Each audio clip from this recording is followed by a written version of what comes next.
రేపు కొద్దిగా మాట్లాడినా యూట్యూబ్ ఛానల్ పెట్టుకొని ట్విట్టర్లో పెట్టుకొని కొద్దిగా మాట్లాడినా అంటే ప్రజలలో ఎక్కువ చైతన్యం తేని వీడియోల రూపంలో మాట్లాడినా కూడా బెదిరింపు కాల్స్ చంపేస్తాం నరికేస్తాం అని కాల్స్ చేస్తుండ్రు బెదిరిస్తుండ్రు ఎక్కడ పడితే అక్కడ చూసినాం శాంతి భద్రతలకు అసలు లోపం మొత్తం లోటు ఏమన్నా బెదిరింపు కాల్స్ వచ్చినాయా? చాలా బెదిరింపు కాల్స్ వచ్చినాయి కానీ చాలా బెదిరింపు కాల్స్లల్లా నాకు ఈ మధ్యలో రీసెంట్లీ కొడంగల్ నుంచి వెళ్ళి ఒక అబ్బాయి కాల్ చేసిండు. ట్విట్టర్లో కూడా నేను పోస్ట్ చేసిన దాన్ని ఏంటంటే చంపేస్తాము వీడియోలు తీయొద్దు చెరువుల దగ్గరికి వెళ్ళి ఇలాంటి వీడియోలు రేవంత్ రెడ్డి గారి మీద మీరు తీస్తే మాత్రం మంచిగా ఉండదు అంటే వల్గర్ లాంగ్వేజ్ యూజ్ చేసుకుంటా ఒకసారి 10 minutes నేను కాల్ కట్ చేసిన తర్వాత కూడా 10 minutes మళ్ళీ కాల్ చేసి మళ్ళీ 10 minutes ఇట్లా నన్ను తిడుతూనే హా నుంచి వెళ్ళి రౌతి వరకు ఎన్ని తిట్లు ఉంటాయో అన్ని తిట్లు తిట్టుకుంటేనే ఒక అంటే వాళ్ళకి అమ్మ అక్క చెల్లి ఉన్నది మర్చిపోయి నన్ను ఆ విధంగా పదజాలం వాడి తిట్టిండ్రు. తిట్టేటప్పుడు చాలా బాధ అనిపించింది. ఇంకొకటి చంపేస్తా అని చెప్పిర్రు. బట్టలు లేకుండా తెలంగాణ అంతా తిప్పిస్తాము నువ్వు ఇంకొకసారి వీడియోలు తీస్తే అని అన్నారు. ఆ పక్కన మా ఆయన కూడా ఉండే స్పీకర్ ఆన్ చేసి ఉండే ఆయనకు కూడా చాలా బాధ అనిపించింది నాకు కూడా చాలా బాధ అనిపించింది. కానీ ఈ విషయం తెలిసినాక రామన్న వీళ్ళందరూ మేమున్నాము నీకు అండగా అని చెప్పిండ్రు. అది చాలు నాకు. రికార్డింగ్ అట్లా ఏం పెట్టలేకపోయినా నేను నా ఫోన్లో రికార్డ్ కాదు రికార్డ్ పెట్టలేదు. తర్వాత వాళ్ళ ఆ ఫోన్ నుంచెల్లే నెక్స్ట్ డే నాకు కాల్ వచ్చింది నేను ట్విట్ పెట్టిన తర్వాత మళ్ళీ బెదిరించినాక కూడా అక్క ట్విట్ పెట్టడం వల్ల వాని జీవితం కొలాప్స్ అవుతుంది ఒక ప్రైవేట్ కంపెనీలో జాబ్ చేస్తాడు అది ఇది అనేసి సారీ అది ఇది అని చెప్పిండ్రు. అంటే మా నాయకులందరూ స్పందించిండ్రు. వినోద్ కుమార్ గారు కానీ పాడి కౌశిక్ రెడ్డి గారు కానీ ఏం జరిగింది ఏమైంది అనేసి నన్ను అడిగిండ్రు. ఇట్లా జరిగింది అని కూడా చెప్పిన. అంటే పోలీస్ డిపార్ట్మెంట్లో కేసు కూడా బుక్ చేద్దామని అనుకున్నాము. ఇక కొంచెం ఏంటంటే ఆడోళ్ళకి కొంచెం అది ఉంటుంది కదా ఫోన్ చేసి బ్రతిమలాడంగానే ఇక క్విట్ అయిపోయిందని. మాట్లాడేటప్పుడు ఇష్టం ఉన్నట్టు మాట్లాడిండ్రు ఇష్టారీతన మాట్లాడిండ్రు. మళ్ళీ తెల్లారు చేసి కాలబారానికి వచ్చారు. అంటే ఏం కాదు అనుకున్నాడా పావనితోని పావని ఏం చేయదు అనుకున్నాడు ఏం కాదనుకున్నాడు. పావని వెనకాల ఎవరు లేరు అనుకున్నాడు. కానీ పావని వెనకాల రామన్ ఉన్నాడు బాపు ఉన్నాడు వినోద్ అన్నాడు పార్టీ అంతున్నది. ఏదైనా పెద్ద ఆఫర్ ఇచ్చి మీరు రండి మా పార్టీలోకి రండి అని ఏదన్నా ఇప్పుడు కాదు ఇప్పుడు ఇట్లా స్టేబుల్గా ఉన్నారు. కేసీఆర్ అంటే పిచ్చి తెలంగాణ అంటే పిచ్చి బీఆర్ఎస్ అంటే పిచ్చి కొన్ని ఏళ్ళు పోయినాక అంటే సంతృప్తిలో ఉన్నారో అసంతృప్తితో ఉన్నారో నాకు తెలియదు. అంటే వాళ్ళ ఇప్పుడు ఇంత ఆపదలో కూడా అండగా నిలబడ్డారంటే అది ఉన్నట్టే మీ వెన్నట్ట ఉన్నట్టే. ఒకానొక సందర్భంలో వీళ్ళు నాకు వెన్నంట లేరు తోడుగా నిలుస్తలేరు అన్న ఆలోచన వచ్చినప్పుడు ఏదైనా బయట నుంచి ఆఫర్ వస్తే ఏం చేస్తాం? నేను వీడియో చేసేటప్పుడు ఎవరో వెన్నంటి ఉంటారు అని వీడియోలు మొదలు పెట్టలేదు. ఎవరో నాకు ప్రోత్సాహం ఇస్తారు డబ్బులు ఇస్తారు అని నేను వీడియోలు మొదలు పెట్టలేదు. ఏది ఆశించి నేను వీడియోలు మొదలు పెట్టలేదు. ఇంకొకటి నాకు ఎంత పెద్ద ఆఫర్ ఇచ్చినా ఏం చేసినా కూడా నాకు ప్రాణానికంటే ఎక్కువ అయితే కాదు కదా.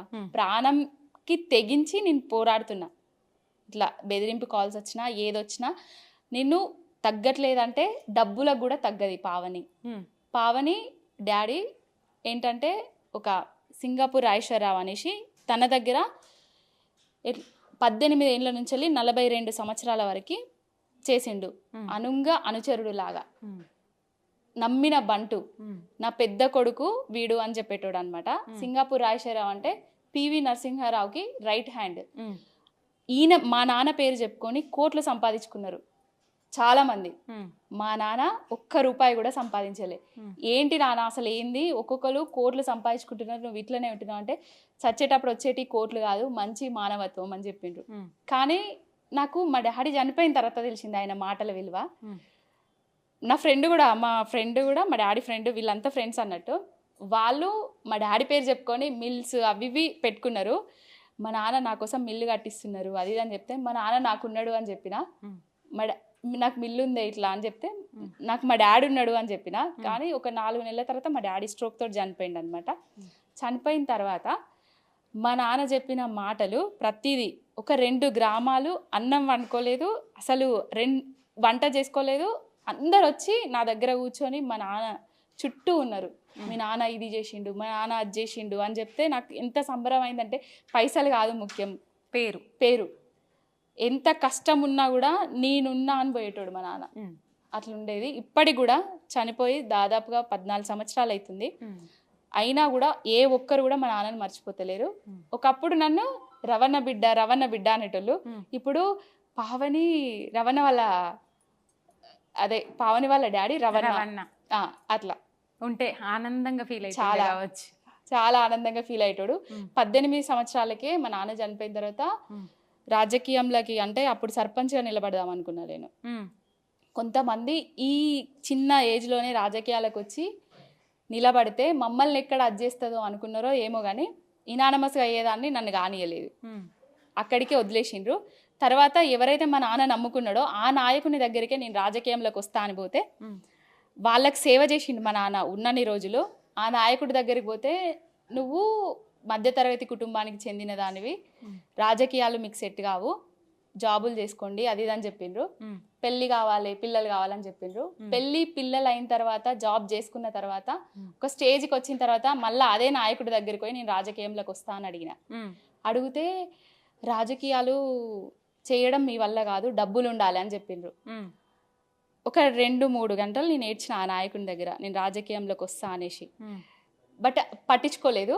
తర్వాత వినోదన్న దగ్గరికి పోయినా నేను రాజకీయంలోకి వస్తా అనేసి. పోయిన తర్వాత వినోదన్న వెళ్ళు రా మీ ఆయనని తీసుకురా మాట్లాడదామని చెప్పిండ్రు. మా ఆయన కూడా ఒప్పుకున్నారు. వచ్చేసిన. నేను ఏం చేయాలి వినోదన్న అని అడిగిన. పని చెయ్యని చెప్పిండ్రు. పని ఇట్లా చేయాలని అనుకున్నా. నేను ఇదే రకంగా అంటే సోషల్ మీడియాలో ఇట్లా పోస్టులు పెట్టడము నాకు ఉండి నడిపించింది వినోదన్న. అంటే నేను ఉన్నా అని చెప్పింది వినోదన్న. కానీ ఎవరైతే మా నాన్న నమ్ముకున్నాడో వాళ్ళు నన్ను రాకుండా చేయాలని చూసిండ్రు. కొంతమంది ఇప్పటికి కూడా నన్ను ఏమంటారంటే సోషల్ మీడియాలో పోస్టులు పెట్టడం వల్ల ఏం రాదు, నీకేమొచ్చింది అని అడుగుతారు.